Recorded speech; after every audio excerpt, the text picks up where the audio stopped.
Welcome into Steelers Talk, Yinzers. My name is Jack Sperry. Hope you had a great weekend. Draft week is finally upon us, which means we've got some great stuff to cover over these next couple days. And of course, we got some great coverage for you during and after this year's NFL draft. But on today's show, we're going to be talking about a recent rumor from Todd McShay that the Steelers are actively trying to trade up in the first round this year. And then also Omar Khan, the GM, and Mike Tomlin, the head coach, had their pre-draft press conference today. And Mike Tomlin said pick number 32 is for sale. And then finally, I've got a couple of mock drafts from you sent to me to my Twitter, actually. I'm going to be reacting to some of those mock drafts. Can't wait to get started with you guys. But first, make sure you are subscribed to the channel. Up here or up on this slate of videos for this week during NFL draft, we got some great stuff for you. We got my updated Steelers draft targets coming up here in the coming days. Of course, I got my final Steelers mock draft. I've really been working hard on that final prediction for you. I can't wait to share that one with you guys as well. I'm going to be breaking down every single pick that the Steelers make in the 2023 NFL draft after those picks are made during the draft. And of course, on day 2, we are going to be going live. And then of course, after the draft is over and the Steelers are signing all these undrafted free agents, we're going to have that coverage for you on Sunday as well. So make sure you click that subscribe button if you want the most comprehensive Steelers draft coverage here on YouTube. And without further ado, guys, let's get into some of this news. Before we get into some of the bigger topics, the Steelers have re-signed wide receiver Miles Boykin. I'm pretty sure to a 1-year contract. Not sure on the contract details. The news just broke before we recorded this video.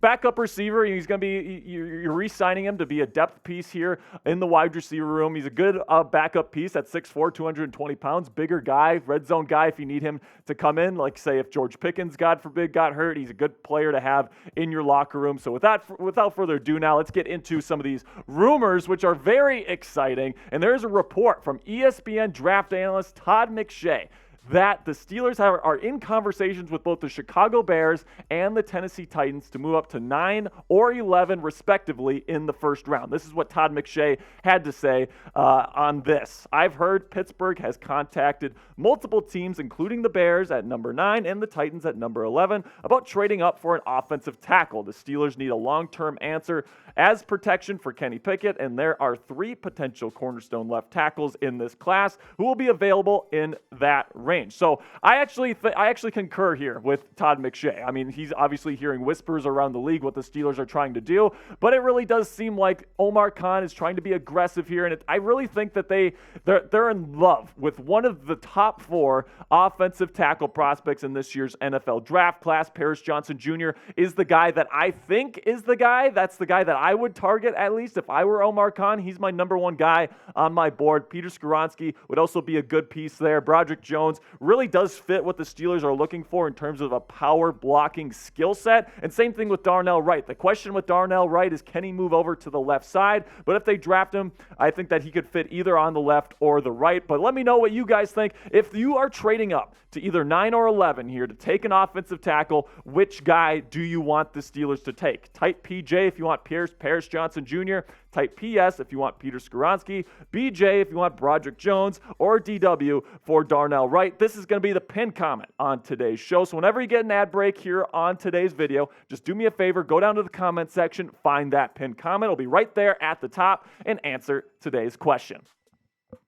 So now let's get into some of the comments that Mike Tomlin in particular had at Omar Khan and Mike Tomlin's introductory press conference, the pre-draft press conference here, where he had some very telling things to say about the Steelers having the 32nd overall pick in this year's NFL draft. Coach T said, I think that 32nd position is something that's new to us, and that's something that probably is going to have more of our attention in terms of the spontaneity of it or the uniqueness of it. Then he goes on to say, I think that's what's exciting about you mentioned 32 being in that position. We're acknowledging that we're not quarterback shopping, and that position might be one that attracts quarterback shoppers. And then he finishes his statement here and says, and so it's exciting to see what might transpire with some of these phone calls and the value that we might be able to get. It is a unique position for us to be in, and we are very excited about it. So to me, it looks like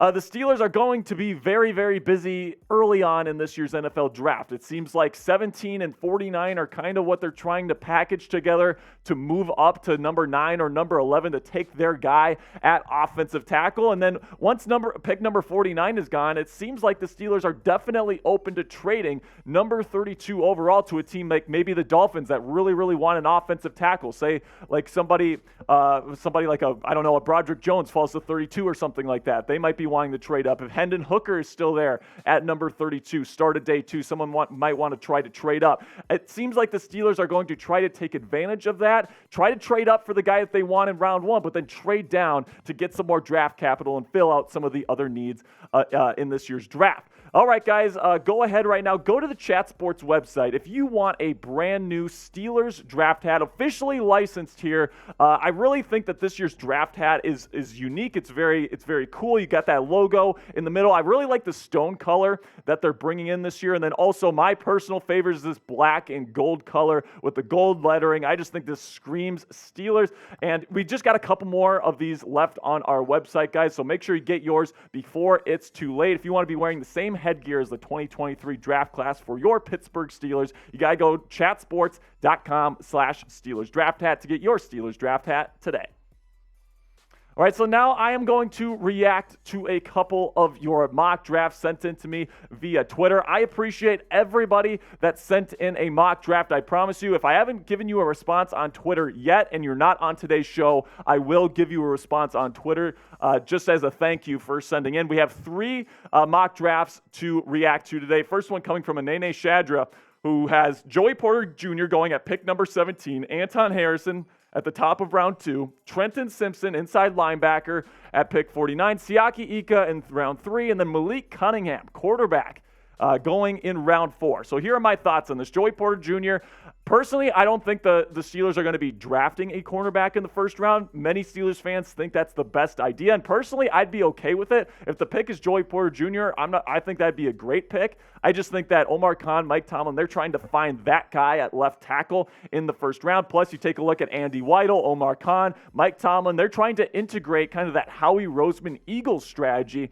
in this front office. You look at the Eagles, they take trench players in the first round. Everybody knows that, so I think it's probably going to be a trench player. Anton Harrison, not a great fit, in my opinion. He's more of a zone blocker, more of a pass protector. I think the Steelers are looking for more of a power blocker, so not sure I love Anton Harrison there. Trenton Simpson, I'm not afraid to say it. I don't like Trenton Simpson's film. I don't think he's good at football particularly. I think he's good at 2 things, man coverage and blitzing. Those are the only 2 things that he can really do well. He's not really good in the run game. He's not really good in zone coverage. He doesn't play with good instincts.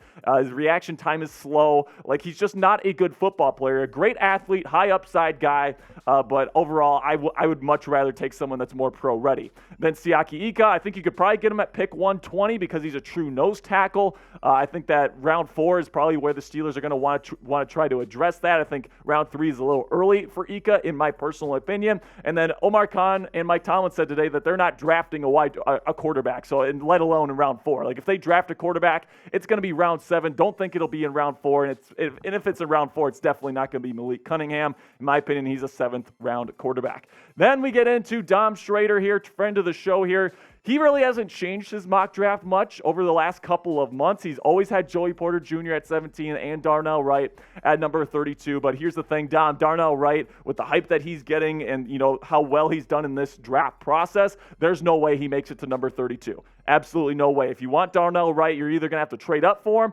or you might be lucky enough for him to fall to you at 17. But like I said, I think that first-round pick is going to be an offensive tackle. I really feel strongly about that. And then they'll probably try to either trade down at 32 or take the best corner available there. I really like Diane Henley with the second pick of the second round. No problems with that. I love Keanu Benton and Jervin Dexter as well there in the third round. Riley Moss, white cornerback.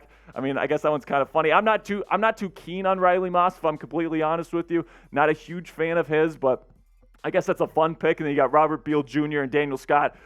Decent rotational edge rusher in Robert Beal, and then Daniel Scott. Steelers brought him in for a top 30 visit. He's being mocked to the Steelers a whole lot there with that final pick. Wouldn't be surprised if that ends up being what happens. And finally, we got a mock draft here from Robert Sadler, and I converted it here into a graphic, not his Twitter, because he sent a picture, but this is what it was here. So it's from Robert Sadler. Paris Johnson Jr. at number 17. Pretty sure you're going to have to trade up to go and get Paris Johnson Jr., just my personal opinion. But if he falls to 17, great. Mazi Smith, I'm a big fan of Mazi Smith, man. He's the best nose tackle in this year's draft class, bar none. If the Steelers can get him at the top of day 2, I would love that. Julius Brents, I think he's going to be a first-round pick. If he's there at number 49, that is an incredible value for the Steelers.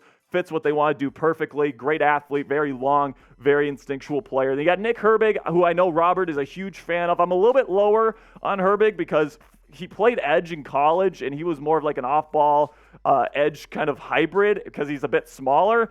I don't really know where he fits in the NFL. I think he's probably a little too small to play linebacker in the NFL, but I guess we'll see where he fits in the league. I think round 3 is probably a little too early for Herbig, at least in my opinion, but he's a very talented guy. And you got Byron Young out of Tennessee there, the edge rusher. Really like him as well. A very fast player, really good bend off the edge. If you can get him in round 4, I think that's a really, really good value, actually. You got a wide receiver from Princeton here. I don't know how to say this name, guys, but I think that he's a bigger slot guy. Might be a good player to add in the 7th round. Then Daniel Scott again there in round 7. So I said that on Twitter. If you retweeted that tweet, I would give you a Twitter shout out here on the show. So shout out to Robert Sadler, Kraft 08, Kevin Cassell, Alex Mannerful, Dom Schrader, your father. That's not Webb's World, guys, for those of you that don't know. Jimmy Burris, thank you guys so much for your support. Without you guys, this channel would not be able to happen. And that's going to be it for today's show. I appreciate everybody that made it to the end of today's video. On Thursday, night 1 of the NFL Draft, and throughout the NFL Draft, all 7 rounds, we are going to be having a watch party here on the main Chat Sports channel, guys. If you want analysis on every single pick in this year's NFL Draft, you have to check out our watch party. You got to make sure that you subscribe to Chat Sports TV here on YouTube, and make sure that you tune in Thursday night for our coverage of night 1 of the 2023 NFL Draft. I appreciate everybody, all the real ones that made it to the end of today's video. I will see you guys tomorrow. Peace.